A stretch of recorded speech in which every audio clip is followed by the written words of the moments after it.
Israeli Prime Minister Benjamin Netanyahu says a hateful tragic mishap was made in an Israeli strike in the southern Gaza city of Rafah that set fire to a tent camp housing displaced Palestinians. Local officials say at least 45 people were killed in Sunday's strike. It only added to the surging international criticism Israel has faced over its war with Hamas. Netanyahu did not elaborate on the error. Israel's military initially said it had carried out a precise airstrike on a Hamas compound, killing 2 senior militants.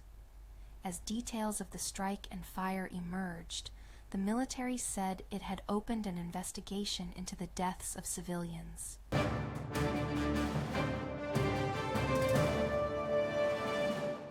A series of powerful storms in the central and southern U.S. over the Memorial Day holiday weekend has killed at least 22 people, as they left a wide trail of destroyed homes, businesses, and power outages. The destructive storms caused deaths in Texas, Oklahoma, Arkansas, and Kentucky, and were just north of an oppressive early-season heat wave setting records from South Texas to Florida. Forecasters said the severe weather could shift to the East Coast later Monday, and warned millions of people outdoors for the holiday to watch the skies.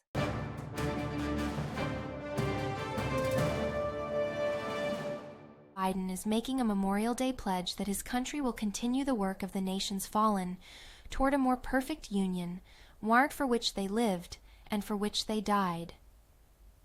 Delivering remarks at a solemn remembrance ceremony at Arlington National Cemetery, Biden says each generation must ensure the sacrifice of the country's service members is not in vain.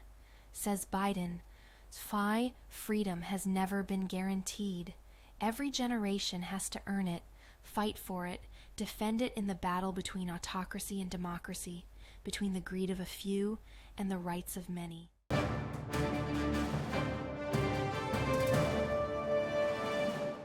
The Papua New Guinea government said more than 2,000 people are believed to have been buried alive in a landslide in the South Pacific island nation. The disaster struck after the side of a mountain came down early Friday morning when the village of Yambali was asleep. The settlement is in a restive and remote area in the interior of the poor, rural nation off the northern coast of Australia, making search and rescue efforts complicated and hazardous. The scale of the disaster, local feuds, and the lack of heavy equipment are also factors.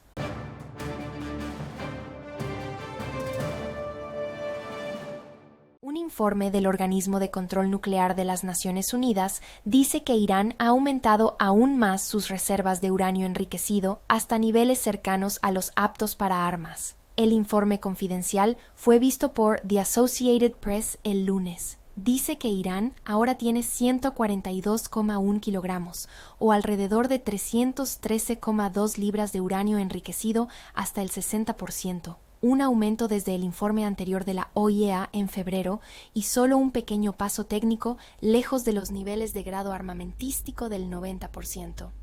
El informe también dice que Teherán no ha reconsiderado revertir su decisión de septiembre de 2023 de prohibir a los inspectores nucleares de la OIEA monitorear su programa nuclear.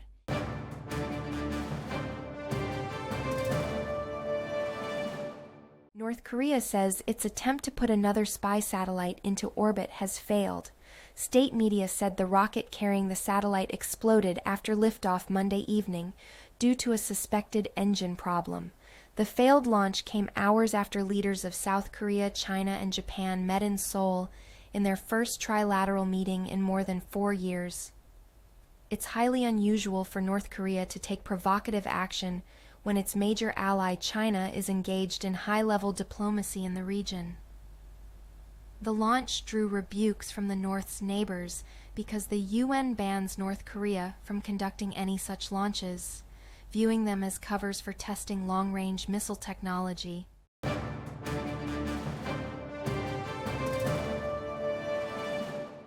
The federal government recently reclassified race and ethnicity groups in an effort to better capture the diversity of the United States, but some groups feel the changes are still missing the mark. Hmong, Armenian, Black Arab, and Brazilian communities in the U.S. feel that they are not accurately represented in the official numbers that their government produces. While the revisions were widely applauded, these communities say the changes have created a tension between how the federal government classifies them and how they identify themselves. Advocates are hoping revisions will be made before the next census in 2030.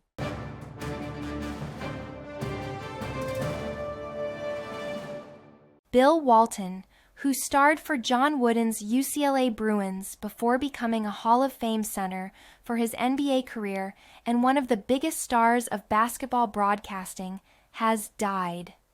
The league announced that Walton died Monday after a prolonged fight with cancer. He was 71.